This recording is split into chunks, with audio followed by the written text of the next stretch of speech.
Those who cannot remember the past are condemned to repeat it. George Santayana, The Life of Reason, 1905.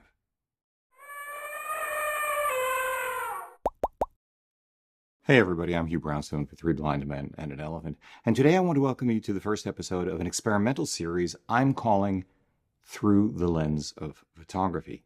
It's something I've wanted to do for quite a while now, call it a passion project, because I believe the best photography is inextricably linked to politics, economics, art, war, famine, love, hope, values, humanity. It is why I am interested not only in what is inside the frame, but what's happening outside it. Why it's not just photographs that interest me, but the photographers who take them, the technology they use, and the people who inhabit the ecosystem around all three. In other words, for me, the history of photography is the history of humanity. In each episode, I will use a red-letter date in photography as a prompt to explore the broader context, and in so doing, try to find insights into our own time. But the world is a big place. History is infinite. It's just me doing this, and I already have plenty of other things to do. So we will need an economizing mechanism, a narrative spine, if you will, to make this somewhat manageable. Now, with the 2020 U.S. presidential election just 8 weeks away, I've decided that mechanism will be a highly abridged look at America's presidents and the issues they face along the way. Still with me? Good. Next, a couple of caveats. To accomplish this in a relevant time frame, I'm relying on Wikipedia as my sole source. I know this can be problematic, but hold that thought for just a moment, because first, I want to take the time to thank Jimmy Wales and Larry Sanger for creating Wikipedia in the first place. And I want to thank the innumerable people who contribute to it every day, the best of whom have helped make Wikipedia the extraordinary, global, multilingual resource it has become. Second, it is not my intent to claim any scholarship or authorship of the facts I present as I understand them from Wikipedia.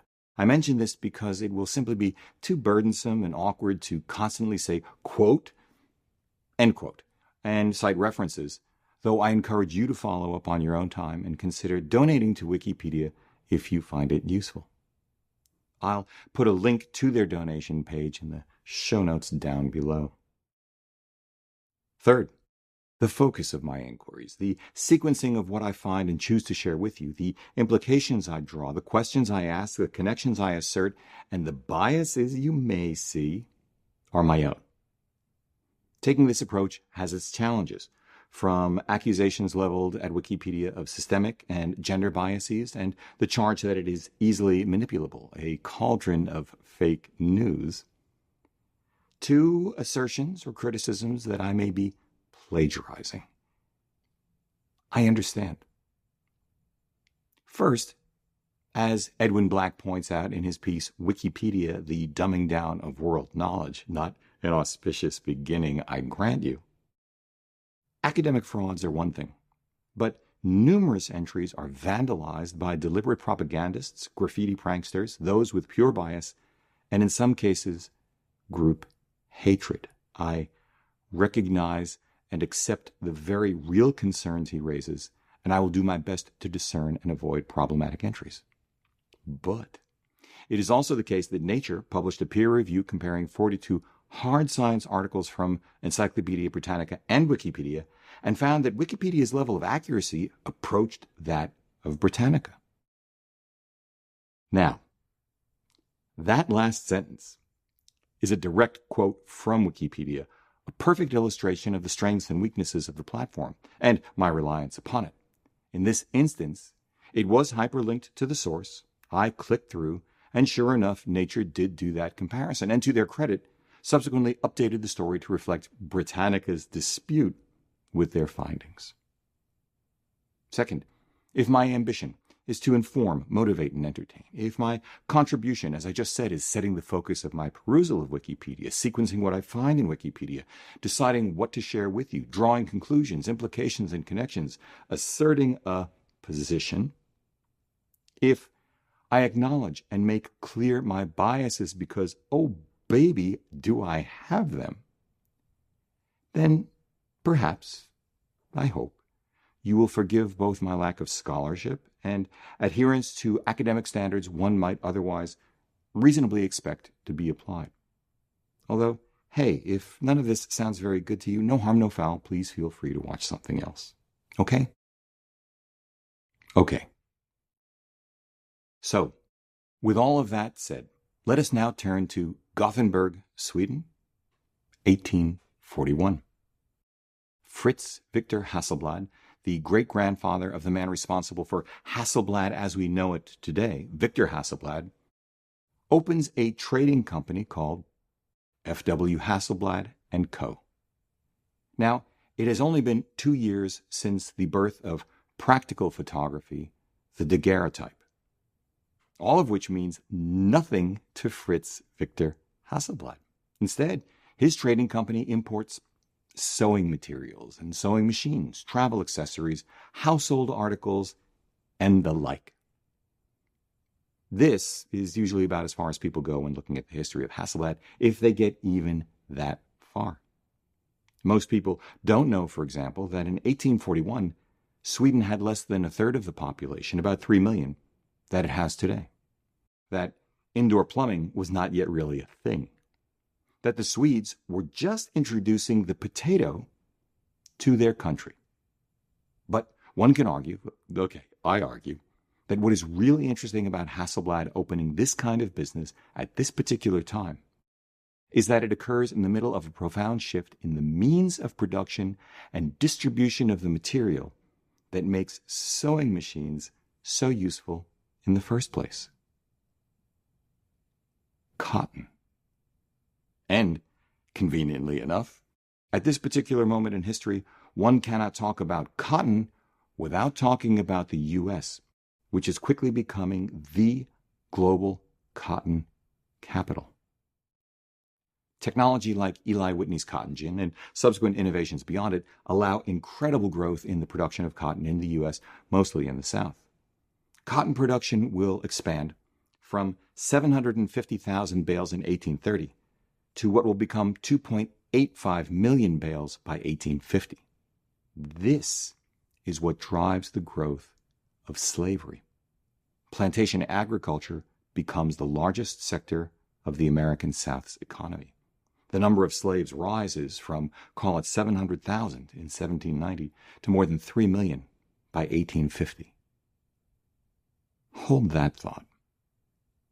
By 1860, the start of the American Civil War, slave labor from the American South will provide 2/3 of the world's supply of cotton and up to 80% of the British market. It becomes the world's first agricultural powerhouse.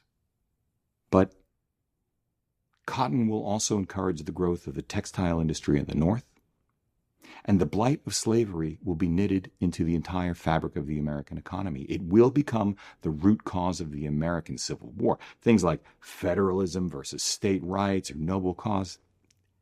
That's just retrospective obfuscation, plain and simple, nothing more. Just as it is today, if in reverse, this summer, the summer of 2020, a U.S. federal government teetering on the edge of fascism and fomenting civil unrest asserts its right to use the federal military against its own citizens and over the objections of state and local governments to quell the violence it has instigated. As renowned 20th century science fiction author Robert Heinlein wrote, man is not a rational animal, he is a rationalizing animal. But back to 1841, because we are getting way ahead of ourselves. 1841 just so happens to be the year when, in the span of 31 days, 1 month, the United States is led by 3 different presidents. First, Martin Van Buren, the incumbent who loses his re-election bid in 1840 and leaves office in an orderly transition of power to second, newly elected William Henry Harrison, who dies within 30 days of taking office, most likely from, rather than the contemporaneous diagnosis of pneumonia, septic shock due to a tainted White House water supply, leading to third, John Tyler, Harrison's vice president, who was sworn in on April 4th, 1841, and serves out a single term. Orderly transition of power, tainted municipal water supply, the importance of the vice president. Critical issues 180 years ago, critical issues now. Will Trump leave office if he loses the election? Have Flint's water supply issues truly been resolved? Do you know, for example, that a 2016 Reuters report found almost 3,000 areas in the U.S. with poisoning rates far worse than Flint? And what does Biden's selection of Kamala Harris mean for his campaign and for the country? There's just no way we can cover all three presidents in one episode. So today we'll take a highly abridged walk through the presidency of Van Buren. As I just said, the first of these three presidents, the president on his way out after losing the election of 1840. But in order to put Van Buren into perspective, let's jump back to the election 4 years earlier when he becomes president in the first place. Now, it's 1836. Martin Van Buren has served the previous 4 years as President Andrew Jackson's vice president. When Jackson declines to seek another term, he uses his influence within the Democratic Party to secure Van Buren's nomination as their presidential candidate for the 1836 election. Ah, the power of former presidents to shape the next presidency. The 2020 Democratic primary after South Carolina, anyone? Fascinating. The opposition party in 1836 is not the Republicans because there's no such thing at this time. In fact, from 1792 to 1825, there's no Democratic Party either. Only the Democratic-Republican Party on the one side, the Federalists on the other. That's right. For more than 30 years, the Democrats and Republicans are members of the same party. Which is kind of like today, one can argue, whether it's moderate Republicans speaking at the Democratic National Convention last month, or Barack Obama saying back in 2012, and I quote, "The truth of the matter is that my policies are so mainstream that if I had set the same policies that I had back in the 1980s, I would be considered a moderate Republican." I can agree with that. Which doesn't stop most Republicans today from an awful lot of wailing, hand-wringing, kicking, screaming, and warning darkly that Joe Biden, Obama's VP of 8 years, is a socialist. Never mind socialism, though clearly today's Trump-supporting Republicans either have no idea what social democracy is or just don't care. Just ask Bernie Sanders supporters what they think of Biden's credentials as a progressive. Not much. Side note, a British friend recently said to me that what most Americans don't understand is that the far-right party in the UK, the Tories, are actually to the left of the Democrats in the United States. That sounds about right to me, but in any case, mental pabulum, food for thought.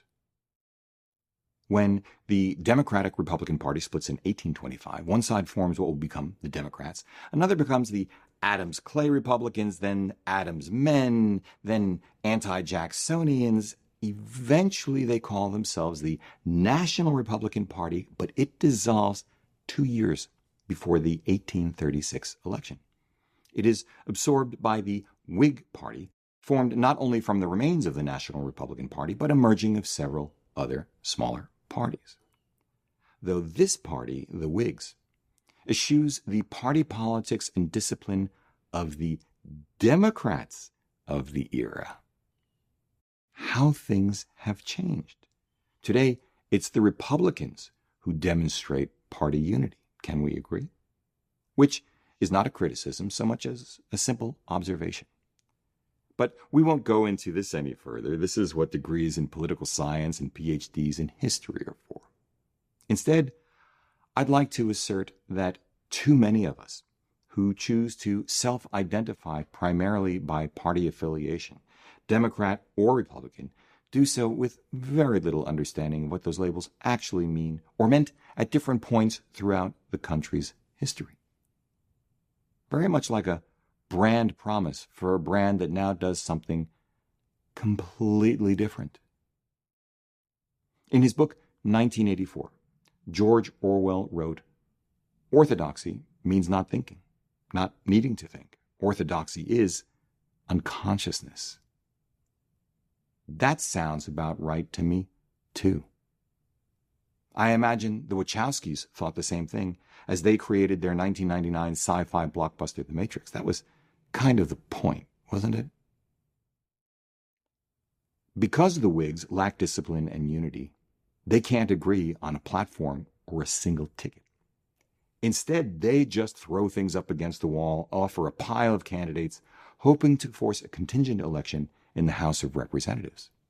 What the Whigs do agree and campaign on are Jackson's alleged executive tyranny and Van Buren's dishonesty as a career politician.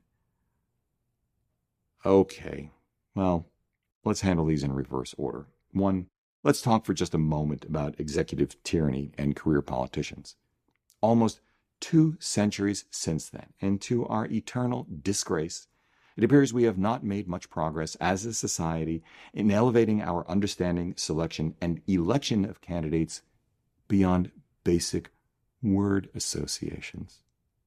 Too few of us seem able to evaluate candidates' policies or their ability to execute those policies or how those policies will really affect them or the people all around them. I'm afraid there must be truth to the adage that we get what we deserve in our politicians, which is an extraordinary indictment of us, the American electorate, as the most rudimentary study of American history and the most cursory examination of who our 45th president is in fact, what he has said, and what he has actually done make clear that he is the greatest tyrant and the greatest threat to democracy in American history. Just saying. 2. While contingent election is not the same thing as a contested convention, which you may recall many people assumed would be the fate awaiting the 2020 Democratic National Convention, they share one glaring similarity: a process by which the country's president is chosen by the select few and not by the people at all. 3. In 2020, the Republicans offer no platform at all, not because they are splintered, but because they are unified in their allegiance to the incumbent. And 4. In 2020, let's be absolutely clear about this, the Republican Party unites in lockstep with a president who thinks himself worthy of being immortalized as a fifth face on Mount Rushmore, when his visage and actions are far more clearly modeled on this guy, Benito Mussolini, who, by the way, was one of the 2 fascist dictators against whom the greatest generation of Americans fought in World War II. The kind of people President Trump calls suckers and losers, as now 4 separate media outlets have corroborated. So, right, thank you, President Trump and your minions, for helping us understand that in 2020, it's the peaceful protesters, the press, the Democrats, the cities, immigrants, Black Lives Matter, and the anti-fascists like our grandparents or great-grandparents, when you think about it, who are our enemies. Yeah. Thanks for educating us that you are the president who has done more for black people than any president other than maybe Abe Lincoln. Though, wasn't there some other guy in the 1960s? Yes, LBJ, Lyndon B. Johnson. He was the one who signed into law the Civil Rights Act of 1964 and the Voting Rights Act of 1965. But you're right. You've done so much more than he did.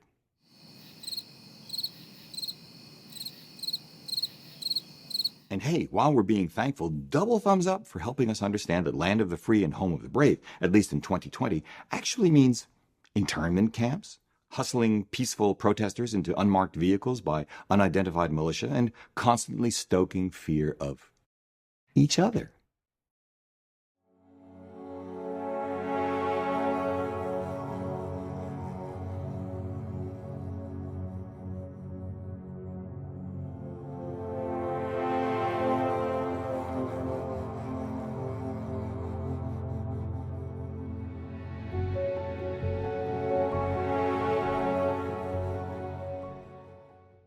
Back to 1836. Van Buren takes a position on slavery that he thinks can win the pro-slavery South and the anti-slavery North. He decides He won't defend his personal views. He thinks slavery is wrong, though sanctioned in fact by the Constitution.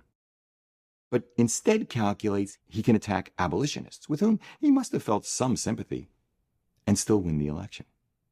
He assures Southerners that he opposes abolitionism and supports the continued existence of slavery in states where it already exists. Winning is the thing. Not rocking the boat is the other thing. Time will prove he was right for himself, but on the wrong side of history. Almost 2 centuries later, while the scale of human suffering is dramatically different, it seems to me the calculus is the same. Now, the Democrats figuring they need to appease not the South, but the healthcare industry, while calculating progressives pushing for Medicare for all, for example, will just suck it up. Or, much more egregiously, Trump assuring his base that Confederate flags and statues are A-OK, repeating over and over again, as I just mentioned, that peaceful protesters, the press, the Democrats, the cities, immigrants, Black Lives Matter, and the anti-fascists are the enemy. Trump asserting that there are fine people on both sides of a Unite the Right rally organized by white supremacists and neo-Nazis, and encouraging his base to vote twice while doing everything he and his party can to suppress the votes of everyone else through gerrymandering, instituting unnecessarily restrictive voter ID laws, scrubbing voter rolls, removing polling stations, eliminating post office overtime, removing high-speed sorting machines, all that great post office stuff initiated by that fine and unconflicted Postmaster General of his, Bill DeJoy.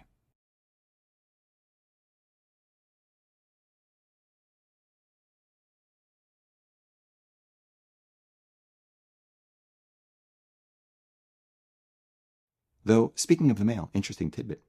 While he was still Andrew Jackson's vice president, Van Buren cast the tie-breaking Senate vote in favor of a bill to subject abolitionist mail to state laws, thus ensuring that abolitionist mail would not be circulated in the South. Long story short, Van Buren wins the 1836 election to become the 8th president of the country. But 5 months later, all breaks loose when the economy tanks. It's called the Panic of 1837, though it has been years in the making, and is followed by a 5-year depression that will outlast his presidency, marked by an enormous number of bank failures and record-high unemployment. Van Buren blames the economic collapse on greedy business and financial institutions. Whig leaders blame Democratic economic policies. Of course, it's more complicated than that, a function of the already well-established fact of interdependent economies around the globe and the inherently cyclical nature of capitalism, the singular pursuit of profit, the limitations of monetary policy. More than anything else, the Panic of 1837 dooms Van Buren to a one-term presidency.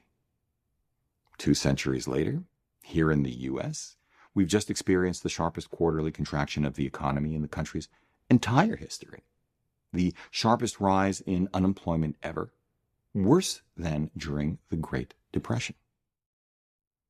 COVID-19 wasn't years in the making, but offshore manufacturing was.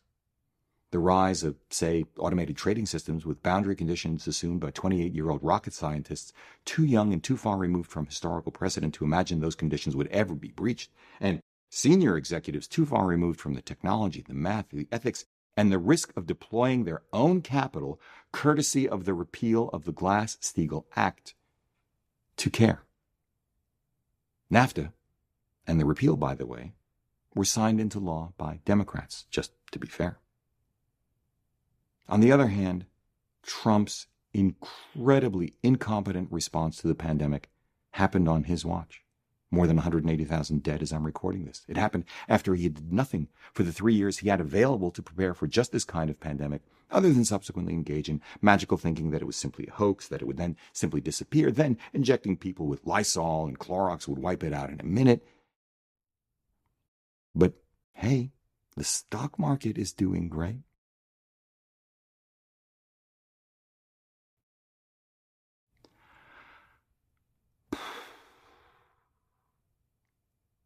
I haven't even touched on what Van Buren does about slavery once he is president, which is to say, He tries to maintain the status quo. Don't rock the boat.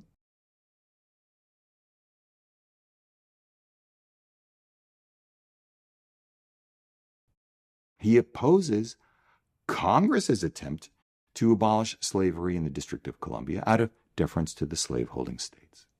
He resists interfering with slavery in the states where it already exists. And while Van Buren does oppose annexation of Texas in deference to northern states concerned about slavery there, Congress manages to maintain a gag rule first introduced in 1836 and continuing through 1844 thanks to a coalition of Southerners and Northern Democrats, which tables any discussion of abolishing slavery at all. Silence is complicity then, just as it is now. Kind of like Trump and his officials from Bill Barr on down saying there's no systemic racism in this country and people who protest racism or police brutality are terrorists. Both are shameful periods in American history in which the entire federal government is complicit in refusing to deal with, cleanse ourselves of, America's original sin and enduring legacy of slavery and racism. But Van Buren's administration isn't just passive when it comes to slavery. At one point, it actually appeals a lower court ruling which frees African slaves who'd commandeered a Spanish slave ship which had inadvertently landed in the U.S. because Spain wants the ship and the slaves returned to Spain. Property. This is the case of the United States versus Amistad. Yeah, the Amistad of Steven Spielberg's 1997 movie. Fortunately, by the way, the Supreme Court actually upholds the lower court ruling, and in 1841 the Africans depart for home in Africa, free men. I haven't touched on the shameful treatment of Native Americans either. Van Buren's presidency becomes the primary executor, the administrator of the Indian Removal Act of 1830. This is the era of the Trail of Tears, a series of forced relocations of 60,000 Native Americans in the United States between 1830 and 1850 from their ancestral homelands to territories west of the Mississippi in what is present-day Oklahoma. People suffer from exposure, disease, and starvation both in internment camps and en route. Thousands die in the process. This is America's other original sin, and we haven't cleansed ourselves of it either. Hardly the same thing, but the Dakota Access Pipeline scandal is just one of the most recent and visible indictment of our country's behavior toward the original peoples of this landmass. Make America great again? Are you kidding? We have so far to go before we get it truly right for all of us for the very first time. And we have much less time than most of us understand. That's it for 1841 in Hasselblad. Maybe this video isn't what you were expecting. Certainly, this is pretty far afield from a trading company selling sewing machines in Sweden, which eventually becomes one of the two greatest names in photography. And yet, it isn't that far afield at all. It's certainly closer to 1841 than the 1600F. Photography, I think, whether we're talking about images or the technology that makes the images possible, is all about seeing. At its most successful, photography, I think, is all about holding up a mirror to one's own soul, to our collective selves, and going, The best photographers don't just paint with light. They illuminate the human condition, as any of us can, if we apply ourselves. If you like what you've seen here today, please give a thumbs up, subscribe, join the conversation below, because this is an amazing audience, and do consider supporting us on Patreon. For Three Blind Men and an Elephant, I'm Hugh Brownstone. See you next time.